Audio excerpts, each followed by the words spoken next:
How's it going, people? In this video I'm going to be talking you through 10 facts about Ferrari that I think are particularly interesting. A little bit of history, a little bit of future, a little bit of everything basically. So along that line, topic of the week this week, what Ferrari would you have if you could only have one Ferrari? You're allowed one Ferrari, what is it? Let me know in the comments down below and have a chat about it. Remember to like, comment, subscribe, all that great stuff, and without further ado, let's get into the video.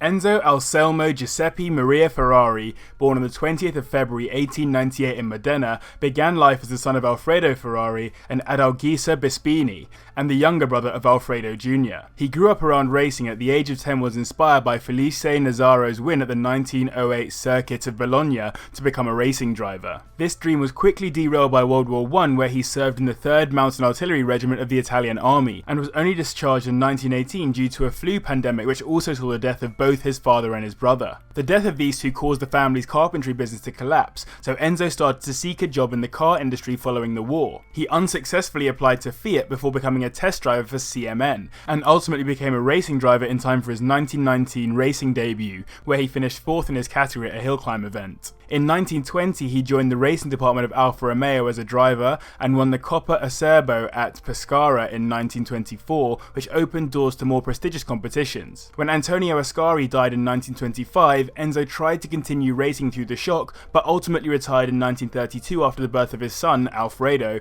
and focused instead on his management and development of Alfa Romeo race cars. This would ultimately lead Enzo into building arguably the most renowned and loved car manufacturer on the planet.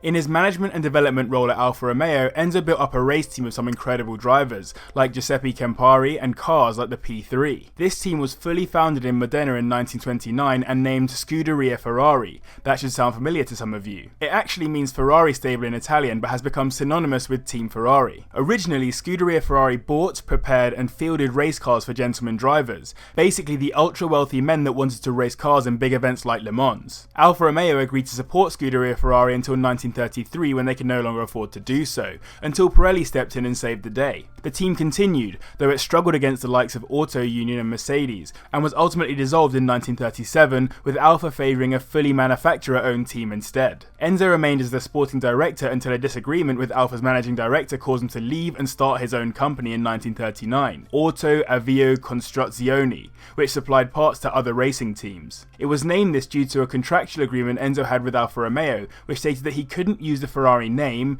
race, or design cars for 4 years after leaving the business. However, Enzo still managed to manufacture 2 cars for the 1940 Mille, one of which was driven by Alberto Ascari. In 1943, Ferrari moved to the Maranello factory it remains in today, and though World War II ultimately halted Ferrari's progress as the factory was used for war purposes and then bombed by Allied forces between 1944 and 1945, it was quickly rebuilt, and Enzo set his sights on building the company into the racing force we see today. If you haven't already realised, racing is clearly deeply rooted in Ferrari's history, hence it is the oldest surviving and most successful Formula 1 team in history, having taken part in every world championship since 1950. Outside of F1, Scuderia Ferrari has won the World Sports Car Championship, 24 Hours of Le Mans, 24 Hours of Spa, 24 Hours of Daytona, 12 Hours of Sebring, and Bathurst 12 Hour, to name a few. But the focus has clearly been on F1 for quite some time. It has won a record 16 F1 Constructors Championships and 15 Drivers' Championships by greats like Schumacher, Lauda, Fangio, Surtees, Raikkonen, Ascari, and more. This has led to a huge amount of support from a passionate fan base known as the Tifosi. The history of the Tifosi is so interesting it's probably worth a video in and of itself. At the time of making this video, Sebastian Vettel and Charles Leclerc are the 2 main drivers for the team, and what's so interesting is that the Italian Tifosi are so passionate about the Ferrari brand that the nationality of the drivers doesn't really seem to matter to them. I'm generalising, but they would likely prefer a non-Italian to win in a Ferrari than an Italian to win in any other manufacturer. Clearly, what Enzo started as a passion for racing has become not only a hugely successful outfit, but almost a religion for some die-hard fans. This is in line with this quote from Enzo: "Racing is a great mania to which one must sacrifice everything, without reticence, without hesitation." Enzo met Countess Paolina, the mother of ace Italian pilot and national hero Count Francesco Baraccia, after winning a race at the Savio track in Ravenna on 17th of June 1923. Francesco would paint a prancing horse on the side of his planes, and the Countess urged Enzo to use this on his cars to bring him good luck. This brought about the Ferrari logo we all know and love. Though the horses on Francesco's planes were red and white, Enzo put it in black to emulate Baraccia's family coat of arms, as well as the squadron planes after the pilot was killed in action. It sits on a yellow background, which is the colour of Modena, Enzo's birthplace, and the green, white and red clearly states the nationality of the brand if you hadn't quite worked that bit out. On the 15th of September 2012, Ferrari North Europe and Ferrari Owners Club GB set a Guinness World Record for the biggest parade of Ferraris at Silverstone Circuit in the UK. 964 cars drove around the circuit simultaneously in 3 lines. There was just 250 metres between the lead car, driven by Felipe Massa, and the tail car, meaning almost the entire 3.66 miles of Grand Prix circuit was filled with Ferraris. The total value of Ferraris on track that day was just over $162 million at the time, which is the equivalent to around £100 million at the time. Exchange rates have gotten pretty poor for the pound, it would appear. In November 1961, Enzo faced arguably his most difficult challenge yet, a choice between his wife and his executive team. Laura Domenica Garello Ferrari married Enzo in 1923 and had a hefty involvement in the Ferrari company. She frequently had arguments with senior figures within the business, like long-standing sales manager Gardini, which ultimately caused a few of these figures to write a letter of ultimatum to Enzo, demanding he remove his wife from the company or risk losing them as employees. Sadly for them, Enzo stood by his wife and called a meeting where sales manager Gardini, manager Tavoni, chief engineer Chitti, experimental sports car development chief Bizzarini, and those that stood by them were publicly shamed for the letter and subsequently removed from the business. These defectors took on Ferrari by immediately starting their own company, ATS, which also took Scuderia Serenissima, one of Ferrari's key customers. It looked to many like Ferrari would now fail as a company, especially given the competition from the Jaguar E-Type and the half development of the 250 GTO which would take on that Jag. However, Mario Forgieri and Sergio Scaglietti stepped up and finished the GTO, which went on to finish first in class at Sebring, demolishing the Jaguar and becoming one of the most famous and expensive cars in history. Forgieri and Scaglietti were clearly hugely talented and ensured the 1960s were even more successful for Ferraris in the 50s, so the great walkout was actually great for Ferrari and not so great for those that walked out. When you buy a supercar, or even the vast majority of basic cars brand new, you expect to be able to spec them to your liking, at least to some degree. The Ferrari Special Projects program allows the ultra-wealthy inner circle Ferrari owners to basically create their own bespoke-bodied, one-off Ferraris. The only real caveats are that it pretty much has to be based to some degree on a modern Ferrari road car, and you have to be willing to fork out a significant amount of cash. The people that buy these cars have proper money behind them, like Peter Calico, president of one of New York City's leading real estate firms, and Eric Clapton, the famous blues rock guitarist, singer, songwriter and composer. Important to note that despite their names, the new Ferrari Monza SP1 and SP2 are actually not part of the Special Projects program. Instead, they're part of a new series of Icona Ferraris, which are limited editions that draw inspiration from 1950s Ferraris while featuring modern technology. The Enzo Ferrari is my favourite Ferrari, if not my favourite car of all time. It was produced between 2002 to 2004 and 399 were produced, though a 400th was given as a present to the Pope, who decided to have the car auctioned off for charity. It hosts a 6-litre V12 that puts out 651 brake horsepower, and its body is made of carbon fibre. It also uses numerous other F1 technologies to make it one of the most unreal cars of all time. Interestingly, however, it was never originally going to be named the Enzo Ferrari. The F40 and F50 are two other iconic Ferraris, and the original plan was to name the Enzo the F60. However, Ferrari was so happy with the car they decided it was worth naming after the founder of the business, hence the name Enzo Ferrari. It's not a Ferrari Enzo, it's an Enzo Ferrari.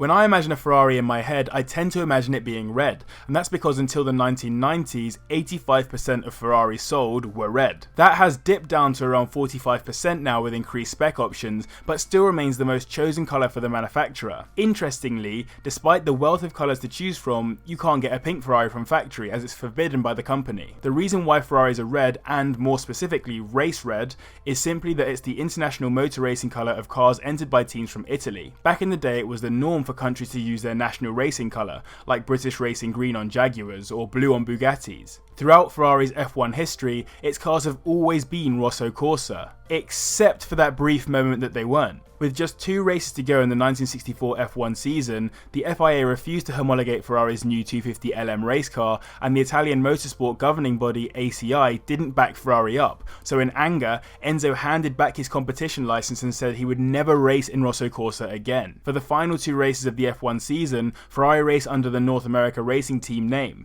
and wore a blue livery with a white stripe across the top, ultimately making John Surtees the first and only Ferrari F1 driver to win a world championship in a colour other than Rosso Corsa. Ferrari is a household name, and it can be safely assumed that the majority of people you come across, whether they're into cars or not, will know the brand. Outside of cars and racing, there are 30 Ferrari boutiques that sell branded clothing, accessories and racing memorabilia operating worldwide, with just 2 of them actually being owned directly by Ferrari. You can get a broad array of Ferrari merch, from headphones to watches to surfboards to board games like Mahjong and chess, so if you really like Ferrari, there's definitely something for you. There's also a Ferrari theme park in Abu Dhabi named Ferrari World, and one in Spain named Ferrari Land, each with a collection of Ferrari-themed rides for tifosi to enjoy.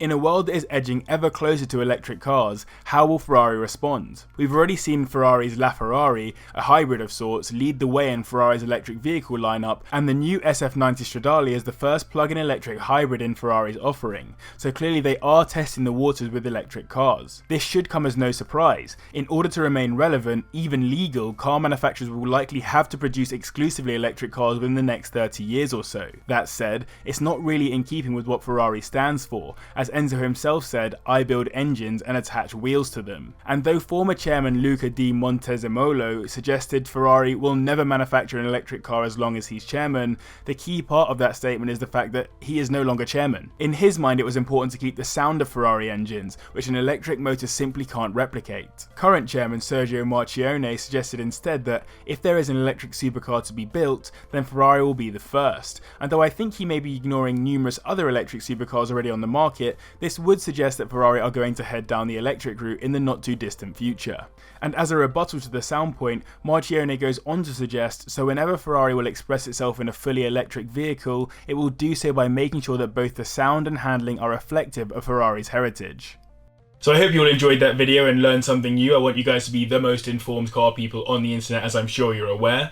If you want to see more videos like this, hit the like button, let me know in the comments, because I want to do more videos like this because I found it really enjoyable and enjoyed the research. So if you like it and I like it, then that's great. We both work together. Remember, as always, to like, comment, subscribe. Remember the topic of the week as well. But as always, thank you very much for watching, and I'll see you in the next one. Oh, and I'm so sorry for butchering 99% of the Italian names. Sorry about that. Listen.